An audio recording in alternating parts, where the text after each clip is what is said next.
everyone. Caught me fixing my hair. I hope everyone's having a good Sunday and that you're doing well, enjoying some good weather. I am a little bit complainy myself because it's really warm in my apartment. It got into the 80s today here in Maryland, and I don't have air conditioning yet. I live in an old building, and we have like one set of pipes. So it's still supposed to go into the 30s a couple of nights this week. So lots of fluctuation. Hey, Dale, welcome. Thanks for joining. If you're with me, say hello. Hey, Chris. Nice to have you here. Hey, double hey. If you're here with me, say hi. Let me know where you are or how you're doing or what your favorite pie is, whatever you want. I love to have a conversation. I love to be in conversation. I can talk at you all night, you know that, but I really like the interactivity. And got a hey girl, hey from Lauren. Thanks for being here. So I'm going to talk about a topic that I'm really passionate about. Hey, Caitlin, thanks so much for joining. Man, you guys are awesome. I was like so last minute with the invites tonight and with posting that I was going to go live. And here you are just showing right up. I love it. Thank you so much. If it's your first time joining me, I am Lauren Lefkowitz. I'm an executive leadership coach. I help people escape the trap of being fine, which we know is not fine. Fine is what we say when we're trying to self-soothe and tell ourselves we're going to be okay. Whatever we're being asked to do is fine. Our lives are fine. And we are not here for fine. We are here for amazing. Hey, Praveen, thanks so much for joining. And hello from New Jersey. Awesome. Medjeen, I hope I'm saying that right. So glad to have you here. Please correct me if I'm getting your name wrong. So it's hot in my apartment. It was 81 degrees in my apartment today because I don't have air conditioning yet. And so my face is a little bit red and, it's uncomfortable. But it'll cool down overnight. And then in the middle of the week, it'll be really cool. And I'll like super appreciate that. Sometimes we have to sort of get hit in the face with something that we don't like so that we appreciate what's so good about when it's not that way. And Kate is saying it's finer now that you're here. Oh, thanks, Kate. So glad to have you here. Jean said, I got your name right. Awesome. Thanks for letting me know. I appreciate that. When your last name is Lefkowitz, even though it is phonetic to say Lefkowitz, it's unusual to see those letters in that order. And so people often have a hard time with my name. So I'm always very careful to do my best to be respectful and thoughtful about saying other people's names. So the topic tonight is probably, I probably could talk about this topic every night for the next 100 years. And not reach everybody that I want to reach. You are more qualified than you're giving yourself credit for. That is tonight's topic. The people who are getting the jobs that you're not getting, and I am speaking in broad generalizations, okay?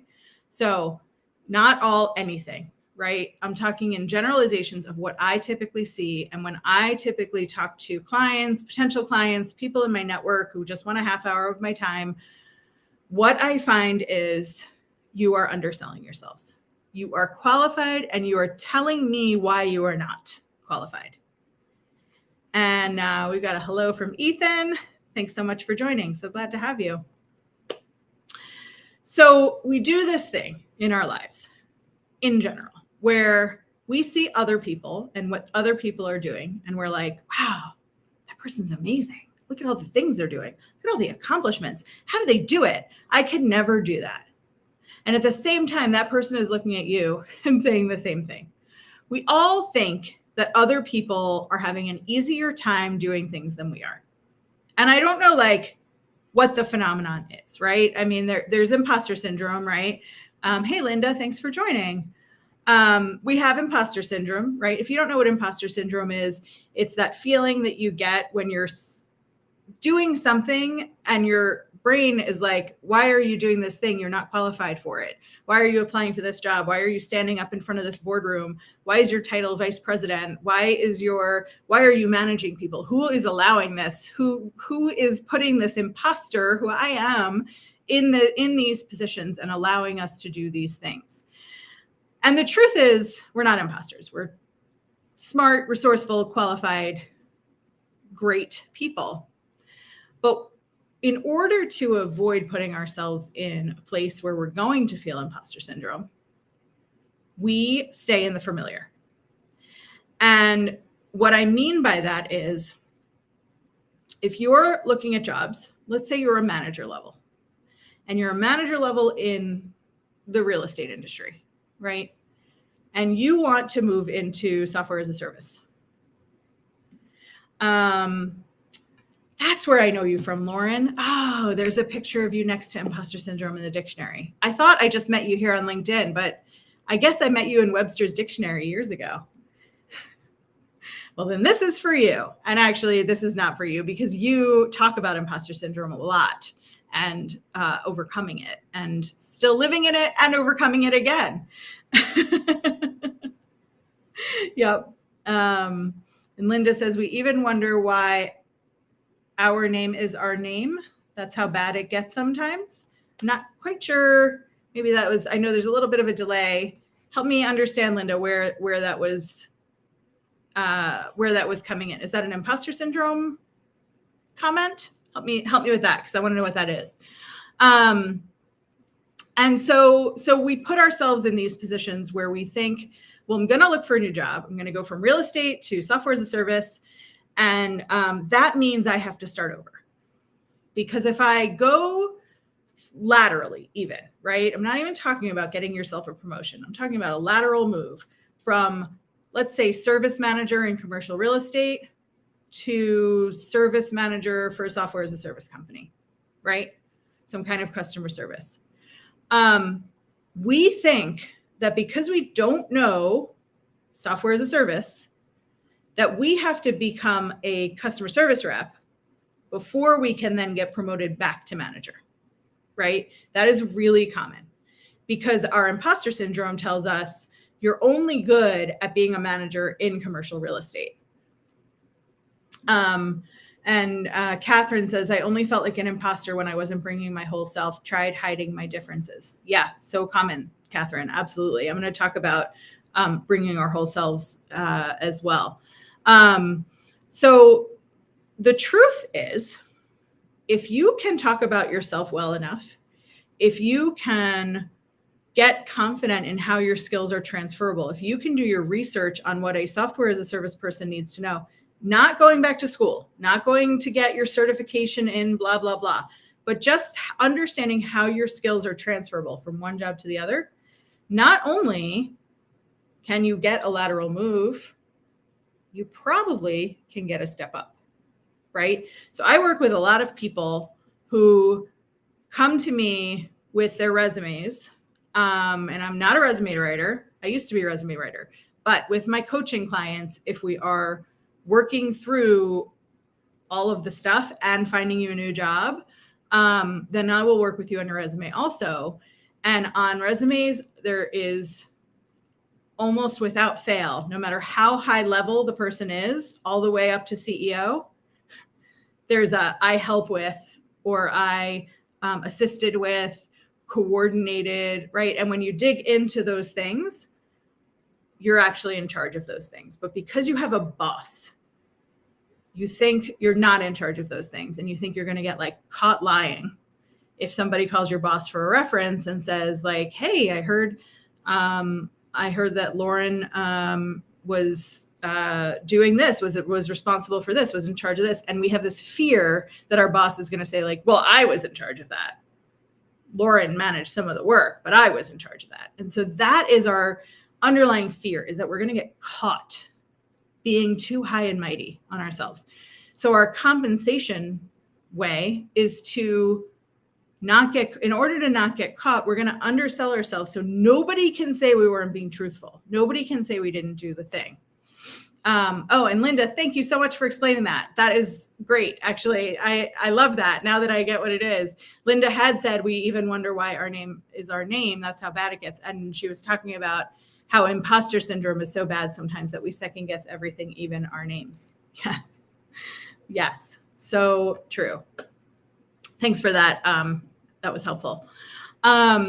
So I was workshopping with someone the other night who I met for the first time, who was talking about moving from a customer service role to hopefully a benefits role inside of an HR department, and was talking the whole time about how entry level they were. And it turned out they had several years of experience and made an assumption that moving into an HR role was starting over. And so we had great conversation. It was a group conversation. We had great conversation.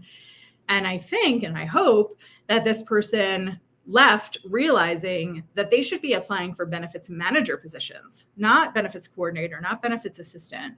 But the level of skill and experience that they had was such that like anything they would be moving to was like not going to be good enough. And this person also was getting interviews, but was not getting job offers. And that happens a lot of times if you're applying for a position that you already have outgrown or you're going to outgrow in 3 months. You'll get through the recruiting process because the recruiter will hear the keywords they're looking to hear. Recruiters are there, and there are recruiters of all different skill levels. I did a lot of recruiting while I was in my 20-year HR career. And I worked for smaller organizations. I got to know each job and how it functioned. Some companies don't give you that luxury to be able to coordinate with other departments and really find out. So you're really interviewing on keywords, which I have done, and it's very difficult to discern whether somebody is qualified or not. If you're a recruiter who doesn't have the opportunity to really get to know the ins and outs of a department, or doesn't take the opportunity, right? I see like Pollyanna in everybody. I think everybody's got the best intentions. I know logically, I know that's not true.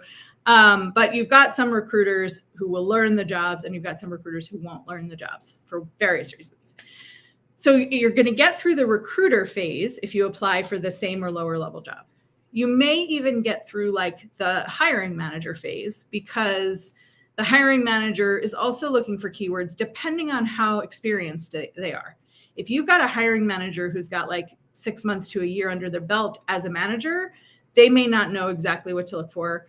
If you've got somebody who's got 10 years of experience as a manager, they're going to know, right? So you may not get past that level because that manager may realize you've already outgrown the position. When it gets to that next level of management, and hopefully, guys, this is in like 1 round or maybe 2. Let's stop with 40 rounds of interviews. That's a whole other rant and a whole other life. But you get to the higher hiring manager level. And this is a person who, I imagine, sees the big picture of the department. And you interview with that person, and then you don't get the job. And I see this a lot. And I'm telling you, the reason is you are applying for a job that you were overqualified for.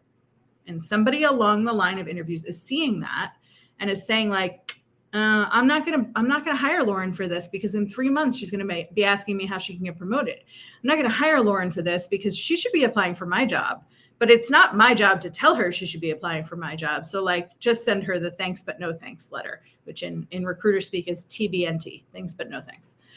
And so you don't get called in, or you get called in and you get let go during the process because you're not aiming high enough. And again, I'm going to keep saying this over and over because I know the job search is so sensitive, and there's a lot more that goes into your job search than this. So I'm not here to tell you are for sure doing it wrong. I'm not here to give you all the answers and tell you exactly what to do right, because that's really individualized. And it's based on a lot of different things, including what your motivations are. Are you looking for money? Are you looking for level? Are you looking for more balance? Like there's I could talk for days. But I'm specifically talking to you out there who is applying for coordinator positions and you're a coordinator, who is applying for VP positions and you're already a VP. What you apply for has to be bigger than you are. It has to be something you are growing into. It has to be something aspirational. Because if you're applying for the jobs that are lateral, either you're not going to get hired because people are going to say like, she's already really done this job. He's already really done this job. Or you're going to get hired and you're going to get bored. And so the managers who aren't hiring you have seen the yous come through before, who are overqualified and who are, get bored in a short period of time, and then they've got to replace them. And I'll tell you, I've been a hiring manager, I've been a recruiter. Replacing someone is such a pain. And it is like not just annoying a pain, it is like painful for the department because everybody gets psyched up for the new person. You spend a lot of time training. Ideally, you spend a lot of time training, getting the person acclimated. They start to have external contacts. And then when they leave, all of that gets unraveled and all of that time spent gets unraveled. And Linda says, I think it's better to err on the side of aiming for the stars and land the moon rather than applying for something lower. Yes, Linda, I totally agree. And you corrected your spelling. That's all right. You didn't have to do that. I got it. Yeah. So, I'm here tonight to tell you, you are qualified. And I want you, if you are job searching right now, I want you to look at your resume and I want you to look at all of the action words.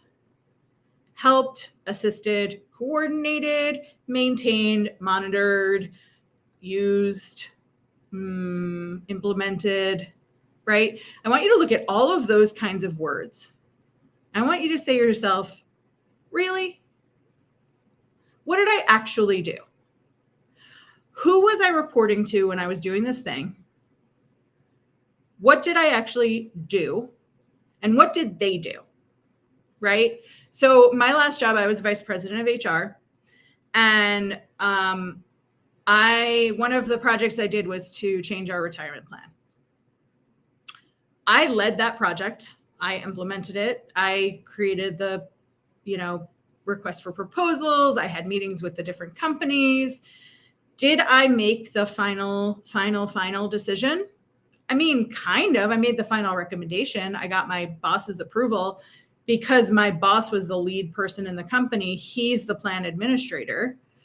So he signed the paperwork. He was in the final meetings with the last, I think, 2 plans that we were interested in. And he said yes to the one that I recommended. But I would never say that I assisted him in implementing a new 403B retirement plan because I didn't. I needed his signature because he was the CEO, and I needed his buy-in because he was my boss. But if I said I coordinated a transition to a new retirement plan, man, am I like downselling what I did?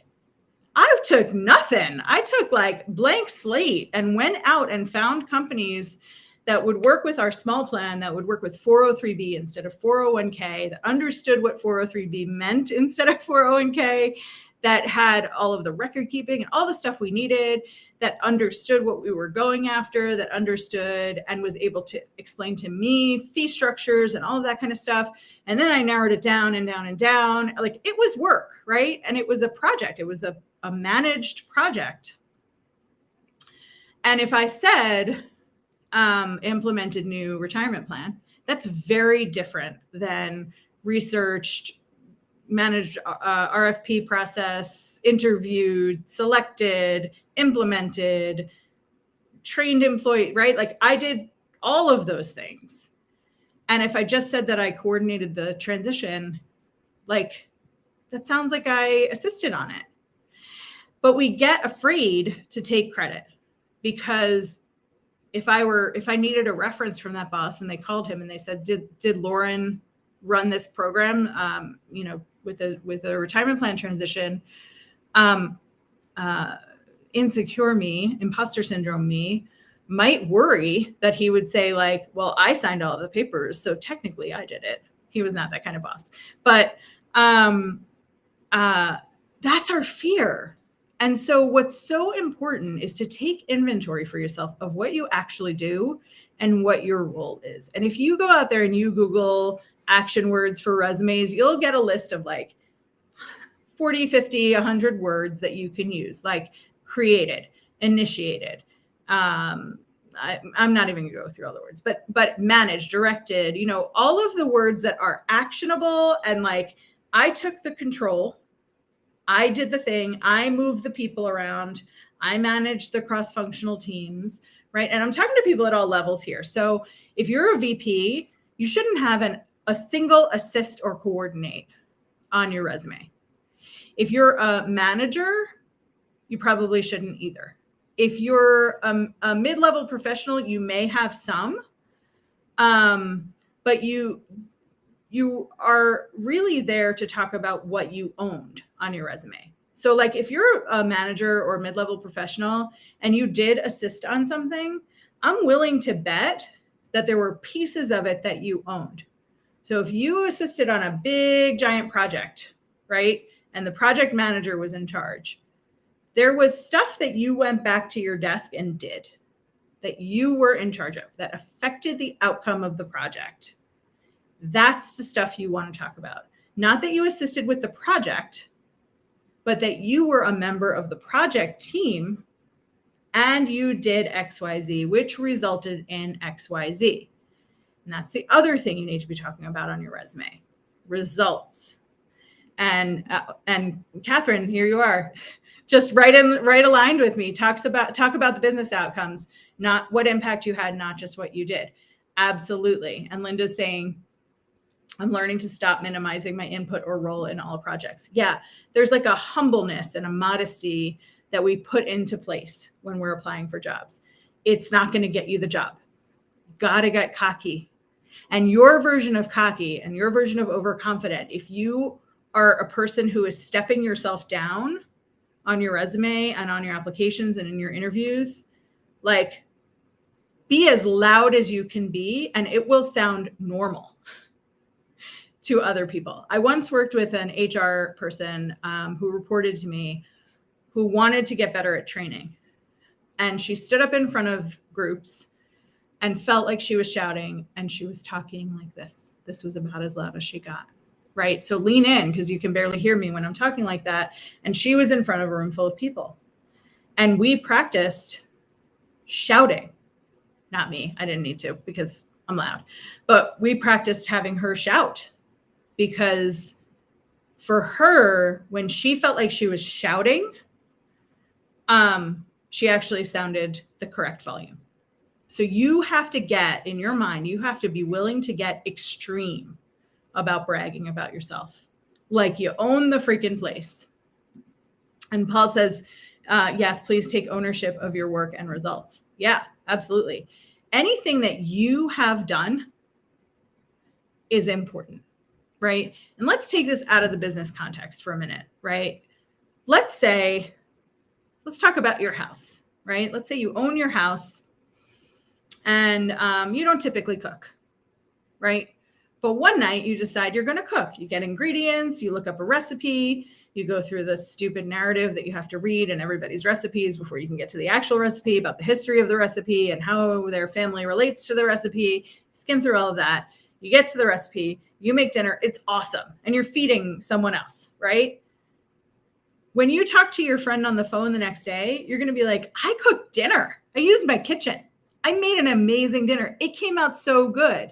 It's funny. This is what we still use for phones, even though phones look like this now. So you're going to brag about that because you're going to be proud of it. You're going to be really excited about it. That's how I want you to feel about your work. I want you to be able to stand up and say, I managed this piece of a project. And because I managed this piece of the project, we hit the deadline 3 weeks ahead of schedule, or I saved the company $40,000, or we were able to get to the customer faster and our earnings doubled, right?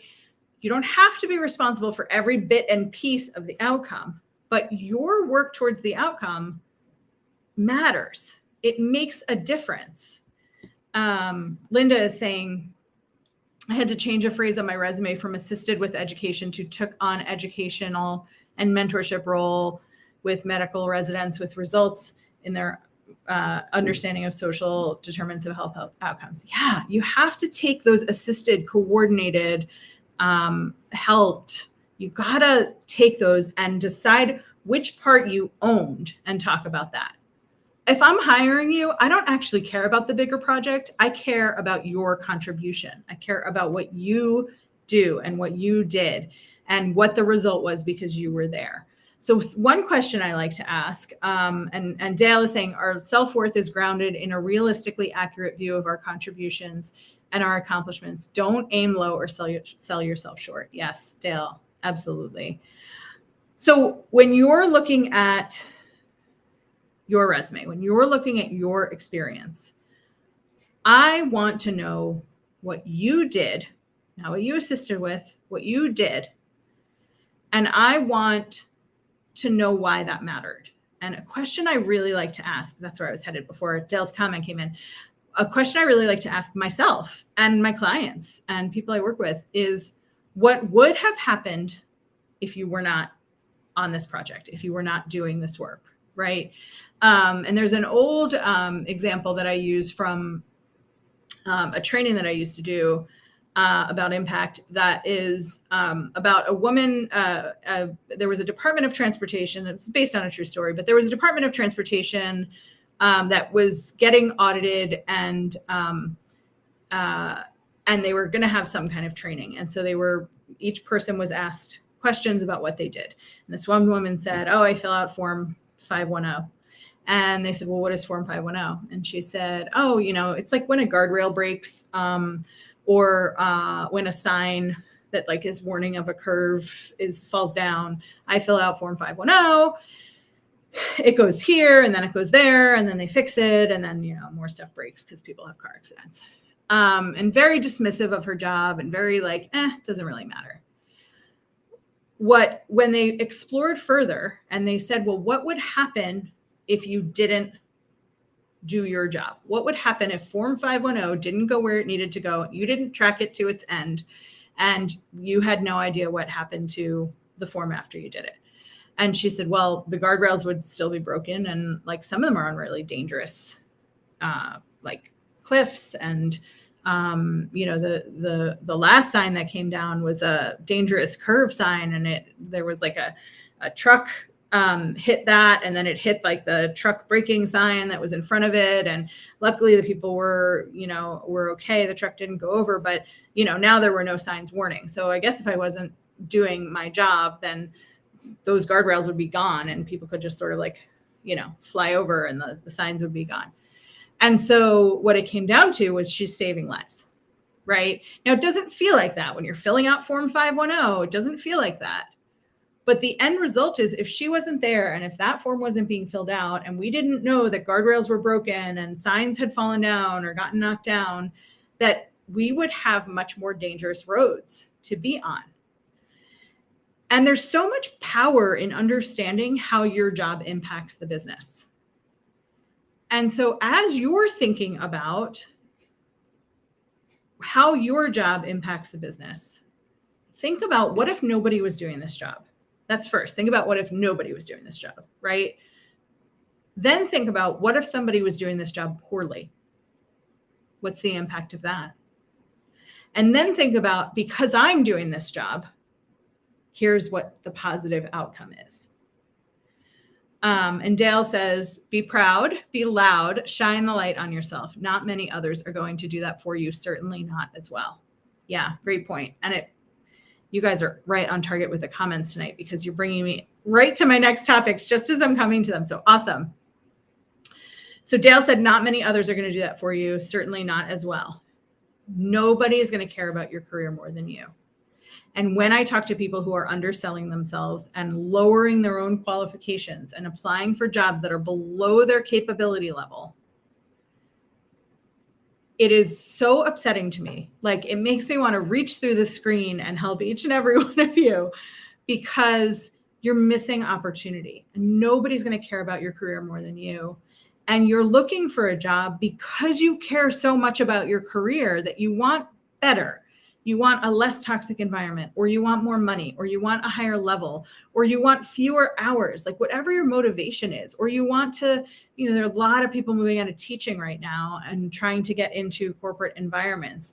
You want to sell yourself in the very best light, because unfortunately, it doesn't matter how much you care about your job search and how much effort you're putting in if you're not putting your best you forward in resumes and cover letters. And I know we say, cover letters. I love cover letters. I think they can make the difference if you're career changing, in explaining to a recruiter why you want a different job. Objectives are out unless you're an entry level, real entry level. I mean, like 1 to 2 years entry level person.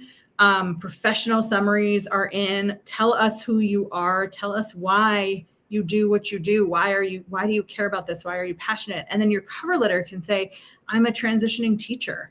I'm passionate about curriculum and education and team and all of these things, right? And Dale says, no one thinks about you as much as you think they're thinking about you. Yes, that was a lot of pronouns. Yes, that is correct. Linda says cover letters are your mini ad. Absolutely. And if my view is, if you can get a cover letter in, get it in. If it's allowed to be attached with the resume, if it's optional, if it's email me your resume, include a cover letter. And I know we hate writing them. I know we hate writing them, but they are so powerful if people are reading them. And Catherine says, resolved 80% of employee situations affected by reorg, 90% 6-month retention rate after new org launch. Yeah, if you have statistics, if you have hard quantitative results, those are always great. A lot of jobs, you think you don't have them, but you do. You have something. Whether it's the number of phone calls you answered, the number of employees you manage, the number of people you've mentored on your leadership team, there's some kind of metric. There's some kind of way for you to talk about how you made an impact.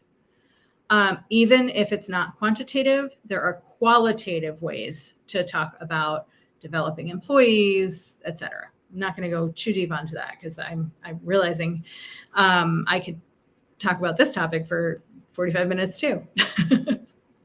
Linda says on applications, she puts the cover letter in other documents. Yeah. And you know what? Sometimes it might not get read, but when it is read, it can really have an impact. So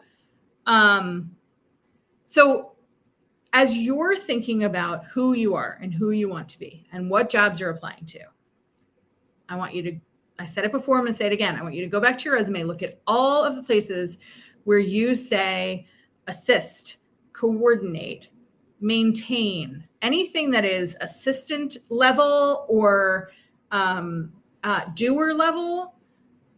Just really think about what your impact was and where you had control and what piece you owned.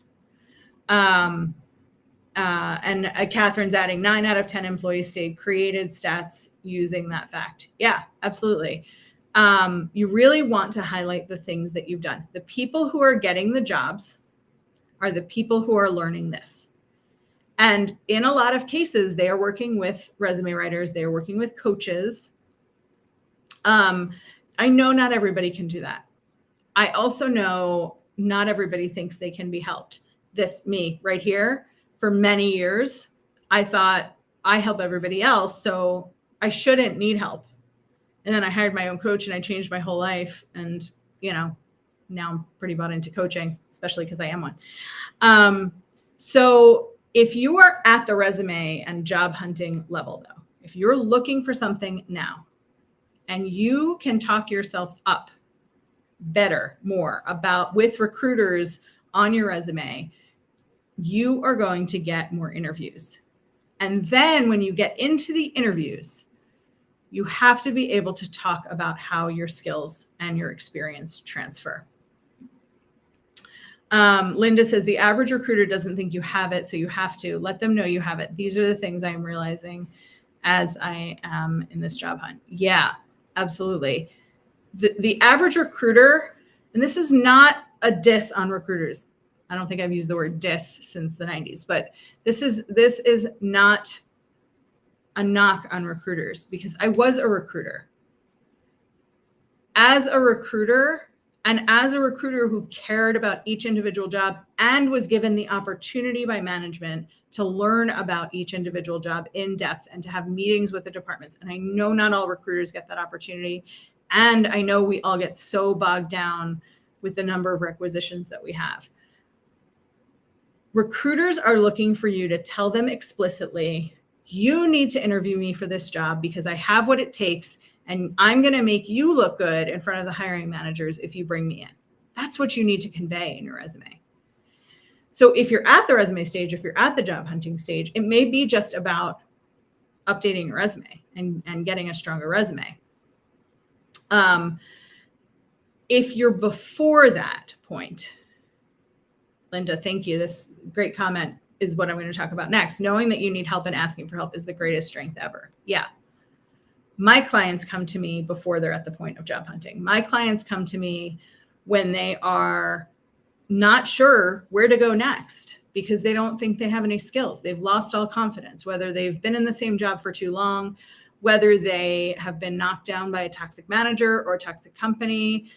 There are some companies where like people grow up in the company. The first company I worked for in HR had that mentality. You grow up in the company, your skills are here. Everything you do is only good here. Your skills are not transferable. It's like a very woven into the whole culture of the company. You've got to get confident about what you can do. And I'm talking about tens of thousands of dollars difference in your income if you're willing to ask for help. And if you're willing to do the work on yourself. That's like the limiting beliefs that are holding you back, the imposter syndrome that is making you feel small, that is making you decide you don't have what it takes to be the next level. You have to take a step down to go to another company or another industry. I changed industries thrice. I started in retail, I moved to investments, then I moved to nonprofit.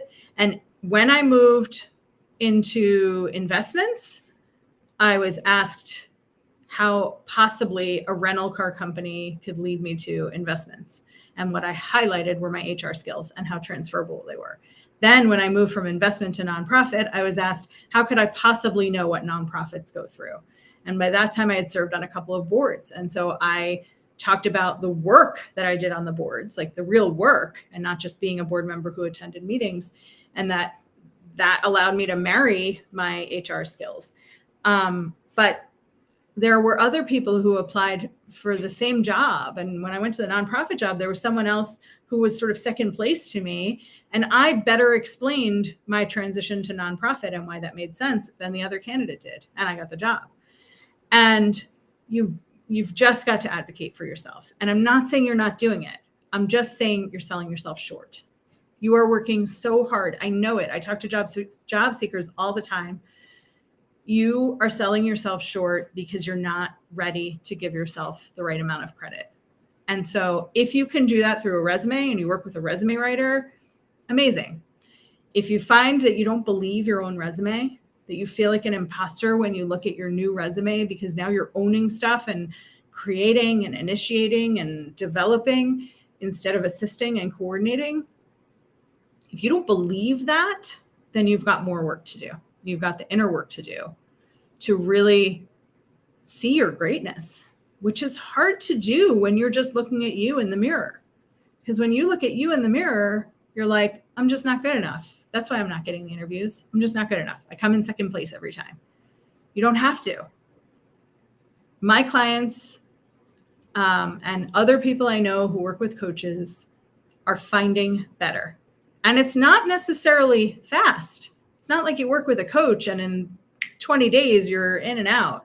Coaching takes time. It takes time to build up all this imposter syndrome stuff. It takes time to get knocked down in your confidence. It takes time to worry that you don't have enough skill, experience, ability, whatever. So it takes time to untangle that too. and to recognize how amazing you are. 5 years ago, me never would have owned her own business. No way. Definitely not for her. 10 years ago, me never could have been a vice president of an organization reporting to the CEO. No way. Absolutely not. But I built the confidence and I built the skills to talk about what I did. And that's what you need to do. That's the key. And it's not about lying on your resume. I never, ever, ever tell anyone to lie on their resume. I never have a client who walks away with their resume and I'm convincing them of words and language that they should be using because they learn to own that language. They learn to own, excuse me, the way that they're talking about it. Linda says coaching is therapy sessions of its own. So yeah, there's a distinction though, not a therapist. Therapy really helps you with the backlog of stuff. It helps you with diagnosed illnesses, trauma, grief, things that have happened to you, right? And therapy is amazing. I have been in and out of therapy a lot of my adult life. I had a therapist and a coach at the same time, and that was brilliant. What coaching does is it takes you from where you are and it says, now what? How do we elevate you? How do we lift you up? How do we get you to someplace instead of just out of someplace? But it is cathartic, the way that therapy can be cathartic. And you have a lot of aha moments in coaching because you think about all of the things that you've decided about yourself that may or may not be true, right? I spend a lot of time with my clients challenging what they believe. I spend a lot of time with myself challenging what I've believed for a long time. And Linda says coaching helps with rewiring how you see what you have done. Yeah. All the benefits of coaching. And forecast for night 21, I'm going to really take a deep dive into what coaching is and who it's for and how you know if you're ready for coaching. So we're on 18 now. So 21 is going to be on Wednesday. That's going to be my big closer, is really taking a deep dive into what coaching is. But the title of tonight's live was Stop Arguing With Me, You Are Qualified. And the reason I say stop arguing with me is because we want to talk ourselves out of being more qualified, right? When I talk to somebody and they say, well, I'm only a manager, or I'm going to be entry level in this new job. The initial response to what I say, which is, no, you're not, you're bigger, better, more than that.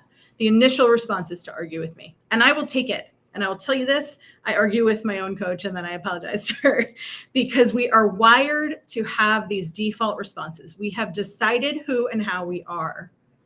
And it's a really deliberate set of actions and thought processes to decide differently and to say, like, okay, I didn't used to be a person who was willing to talk about the things I owned at work, but now I'm going to become a person who's willing to do that.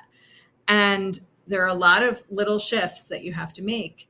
So when you go and look at your resume after we end this tonight and you say, no, I really did assist with that, I want you to ask yourself, really? You just assisted? Like, when I think of an assistant, I think of a magician's assistant who literally, if the magician is not on the stage, the assistant has no job. And other than magician's assistants, there's almost no job where there aren't any parts that you do independent of other people.